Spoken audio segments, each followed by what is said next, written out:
What would you say are the worst foods to eat from the standpoint of skin health? Oh man, anything that's high in sugar, man. A chocolate bar and a Coke, and I'm like already cringing, you know. And there's nothing wrong with, you know, indulging in it every once in a while, but it's when your body constantly, you know, imagine driving a car and keeping your foot on the accelerator and just keeping the engine at red line. After a while, it's not going to like it. You know, you can do it the first year that you had it, you know, the first, you know, couple years that you had it, but after a while, it's like it's going to start to break down. So the simplest, the worst foods are high sugar diets. It's like all gas, no brakes. Yeah, exactly, man. That's like biology. literally, and your skin is one of the few organs that regenerates. Most of your organ systems don't. Your liver can, your intestines can, and your skin can. And you actually have the same phenomenon that happens in your gut and your skin. You get a new lining every 28 days.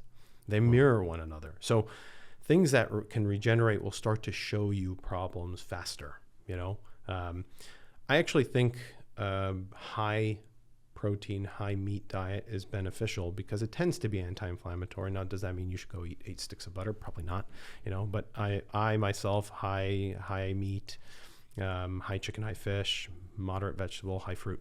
It fits my body. Yeah. Well, meat is not inflammatory. People have this misconception about meat. That it's absolutely not. No. And the stuff that we found out in the 70s and 80s that have been recapitulated and burned into our textbooks, because you got to remember our textbooks were written from data that's 10 to 15 to 20 years old. By the time it makes it to press, it's outdated. So the stuff that we understood about heart disease, the stuff that we understood about cholesterol, plaques, skin disease, what have you, is antiquated data. It's actually not the fat, it's not the protein, it's the inflammation caused by sugar. So it's fascinating. There's nothing wrong with eating a lot of meat. Obviously, don't do what that guy did. He's probably eating not the best things, but well, it doesn't sound like it was the meat that was the problem for that. It was the butter. In that case report, it was like all of the added fat that this guy was eating. Like 100%. Yeah, I mean, we had recently Lillian Nichols, who's a dietitian, on the show recently, and she was saying that there's really no downside to even over consuming protein, which is difficult. It's hard to do because it's self-limiting. It's so satisfying. Yeah, exactly right. But like when you prioritize protein, you actually you become less hungry for the sugar and the carbs. 100%. And the added fats. 100%. Yeah, interesting you bring that up. There is one thing that I found just, you know, going through my training, and I think I've been in school for 100 years now. My wife says I'm a forever student, but your brain only runs on glucose. And I found that in periods where I diet, if I needed some cognitive performance enhancer, if I had a burst of carbohydrates, things clicked, ideas clicked, projects worked. So I found that really restrictive diets, in my opinion, for most people, tend to not be that great cognitively.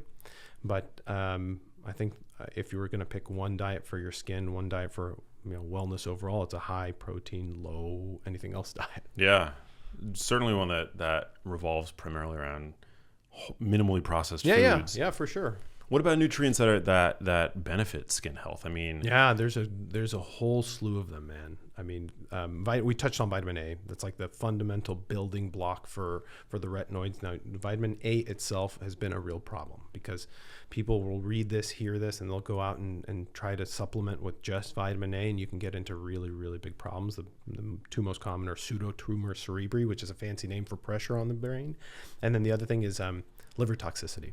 So vitamin A's derivatives have been amazing. We actually use them to treat cancers of the skin, like certain lymphomas and certain cancers. So vitamin A is a big one. Vitamin B comes in, you know, various flavors from 1 to 12. Vitamin B is massive in the skin. It plays a huge role. A derivative of vitamin B3 called nicotinamide has been shown to correct DNA damage in the skin. We actually published this data in the New England Journal of Medicine, our most prestigious medical journal in the world, where patients took a certain dose of nicotinamide for a year, and it cut their non-melanoma skin cancer risk by up to 30%. And these are people who already had skin cancer. They were high risk. They've had 2 or more. You know that their likelihood is more than 50%. When you looked at the core, and this is just a supplement. This is not a prescription. It's over the counter. It's water soluble. You take too much of it, you pee it out. And it had better improvements in skin cancer reduction than any other prescription we can give. So that's really cool. B7, biotin, There's good data that it can strengthen nails. Not so great data about hair, though it's marketed as a hair product, doesn't really do much, but there's good data that it strengthens nails. There's a lot, man. I think the vitamin world, vitamin C, collagen's a big kick, right? Everybody likes taking collagen. And collagen has like this huge effect on skin hydration, skin laxity, fine lines and wrinkles. But without vitamin C, your body can't convert the amino acids into the triple helix for collagen. So vitamin C, I used to see this in New York more than I saw in LA, but every couple months we'd get a patient that would come in and they had bleeding gums. The hair on their legs or arms or chest was falling out, and they had scurvy. Scurvy? Yes, scurvy. We see it in people who have very restrictive diets. Some people have like food disorders or phobias to certain foods, so they have very limited diets. So every probably 2 or 3 times a year, we'd see in the modern world in New York City, you'd see people with scurvy. So you just give them a little vitamin C and everything reverses. That's wild. Yeah, it's crazy. I mean, simple vitamins, and we'd laugh and joke, but that Flintstone a day back in the 90s actually did something. Damn. Yeah. Yeah, vitamin C is crucial when it comes to collagen production. Yeah. Right? It's essential. You can't make collagen without it. What about collagen supplements? Are you a fan of those? Yeah, I think so. When they first came out, everybody was like, I'm not sure about this. Where's the data? The reason for that is collagen is made with 3 amino acids, proline, lysine, usually hydroxyproline or hydroxylysine. And those are made from non-essential amino acids, meaning your body can convert whatever you eat and make those 3 amino acids, which will then eventually become the collagen triple helix.